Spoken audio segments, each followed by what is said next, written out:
ये उन्हीं धंधा करने वालियों के भड़वे होते हैं, जो उन धंधा करने वालियों की भड़वागिरी कर रहे होते हैं, उनकी दलाली कर रहे होते हैं। शर्म आनी चाहिए ऐसी लड़कियों के माँ बाप को, और गंदे नाले में डूबकर मर जाना चाहिए ऐसी लड़कियों के माँ बाप को, कि आजकल के माँ बाप इतने ज्यादा नीच और गिर गए हैं कि अपनी बेटी की कोई भी ऐसा कानून ही नहीं है जो ये कहता हो कि लड़की वालों का जो शादी में खर्चा हुआ है वो लड़के वालों को देना पड़ेगा तलाक के। पहले तो आपकी पत्नी आपके ऊपर झूठे मुकदमे दर्ज करवा देती है, उसके मायके वाले भी आपके ऊपर झूठे मुकदमे दर्ज करवा देते हैं, और झूठे मुकदमे दर्ज करवा के आपको ही प्रताड़ित करके कोर्ट में मगरमच्छ के आंसू खुद बहाएंगे, और कोर्ट में रो रो कर ऐसे दिखाएंगे जैसे प्रताड़ना आपके साथ नहीं उनके साथ हुई है। तो दोस्तों, एक ऐसा जजमेंट आया है जिस जजमेंट में साफ साफ बोल दिया गया है कि अब ये जो पत्नी या फिर उसके मायके वालों के मगरमच्छ के आंसू है ना, ये कोर्ट में नहीं चलेंगे, इनके आंसुओं के हिसाब से सुनवाई नहीं होगी। तो दोस्तों, इसी टॉपिक के ऊपर आज की इस वीडियो में हम बात करने वाले हैं। इस वीडियो को बिना स्किप करे शुरू से लेकर एंड तक पूरा जरूर देखना, कहीं से भी स्किप मत करना, ताकि पूरी जानकारी आप लोगों को ठीक से समझ में आ सके। और वीडियो शुरू करने से पहले मैं आप सबसे कहना चाहता हूं कि अगर आप मेरे इस चैनल पर पहली बार आए हैं या आपने मेरा ये चैनल अभी तक सब्सक्राइब नहीं किया है, तो चैनल सब्सक्राइब करके नोटिफिकेशन बेल आइकन पर जरूर क्लिक कर देना, जिससे आने वाली सभी वीडियोस का नोटिफिकेशन सबसे पहले आपके पास पहुंचे और आप कोई भी वीडियो मिस ना कर पाओ। और दोस्तों, अगर आपने अभी तक हमें हमारे व्हाट्सएप चैनल पर फॉलो नहीं किया है, तो इस वीडियो के डिस्क्रिप्शन में मैंने हमारे व्हाट्सएप चैनल का लिंक दे दिया है। इस वीडियो के डिस्क्रिप्शन में जाकर उस लिंक पर क्लिक करके आप हमें व्हाट्सएप पर भी फॉलो कर सकते हैं। और अगर आपका भी कोई मैट्रिमोनियल केस चल रहा है और उस केस में आप पर्सनली मुझसे कॉल पर बात करके लीगल एडवाइस चाहते हैं, तो स्क्रीन पर दिए गए नंबर पर आप मुझे व्हाट्सएप करके हमारी मेंबरशिप ज्वाइन कर सकते हैं, और मेंबरशिप ज्वाइन करने के बाद आप डायरेक्ट कॉल पर मुझसे बात कर सकते हैं।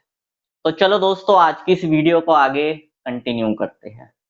दोस्तों, आपकी पत्नी या फिर उसके मायके वाले पहले तो आपके ऊपर झूठे मुकदमे दर्ज करवा देते हैं।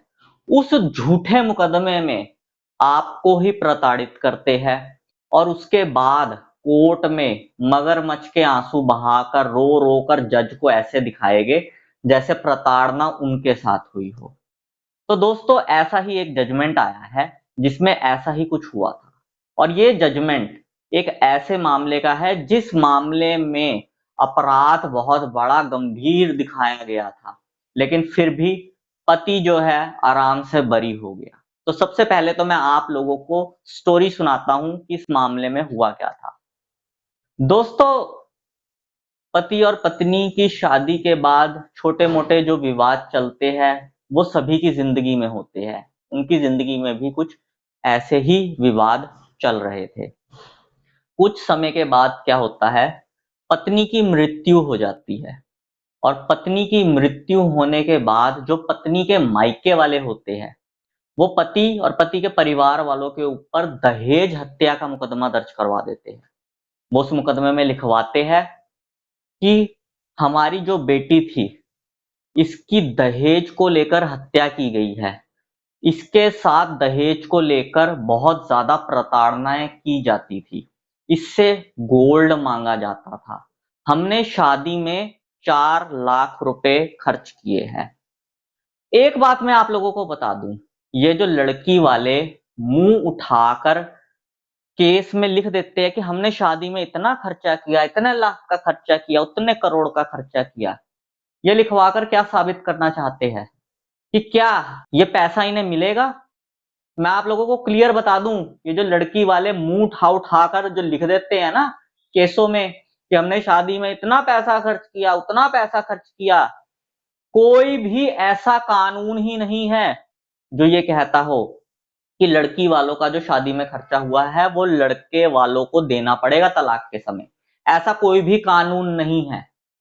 और बहुत सारे लोग आप लोगों को ये बात बोल देते हैं कि भाई देखो, जो लड़की वालों का खर्चा है वो तो आपको देना ही पड़ेगा।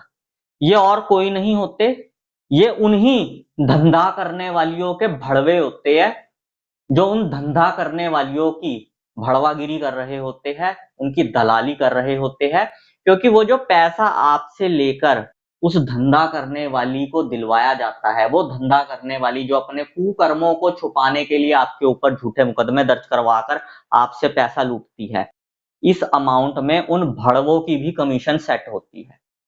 तो ध्यान रखना दोस्तों, आगे से अगर आपको कोई भी कहे कि भैया लड़की वालों का तो जो खर्चा हुआ है ना शादी में वो आपको देना ही पड़ेगा, ऐसा कोई भी कानून नहीं है और ऐसा कहने वाला भड़वा ही कहलाया जाएगा। आप लोग ये चीज समझ लेना, ये बात आपको बोलने वाला और कोई नहीं, उस धंधा करने वाली का भड़वा है, उसका दलाल है और उसकी कमीशन सेट है उन पैसों में से जो आपसे लेकर उसे दिलाया जा रहा है।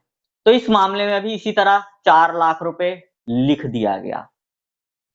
लेकिन जब कोर्ट में मामला चला और सुनवाई चली, तो जब लड़की की बहन की वहां अदालत में गवाही करवाई गई, तो लड़की की बहन ने कहा कि ना जब मेरी बहन का देहांत हुआ तो उससे पहले मेरी बहन का ना फोन आया था मेरे पास, वो फोन पर ना रो रही थी, रो रो कर दिखा रही थी और उसकी बहन भी अदालत में रो रो कर दिखा रही थी।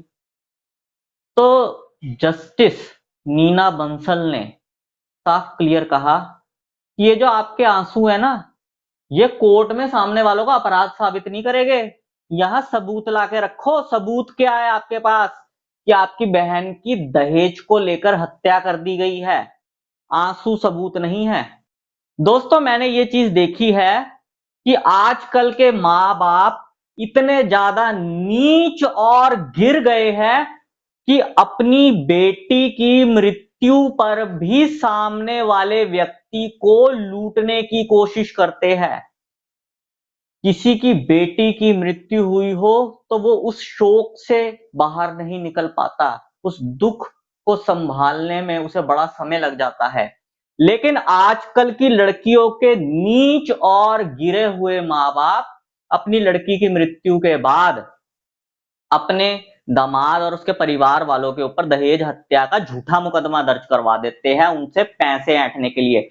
ऐसे बहुत सारे मामले मैंने देखे हैं, मेरे पास भी आए हैं, जिसमें एक लड़की की नेचुरल डेथ हुई और बाद में नेचुरल डेथ को दहेज हत्या दिखाकर दामाद और उसके परिवार वालों पर केस कर दिया उस लड़की के मायके वालों ने और उनसे पैसे लूटने की कोशिश करी।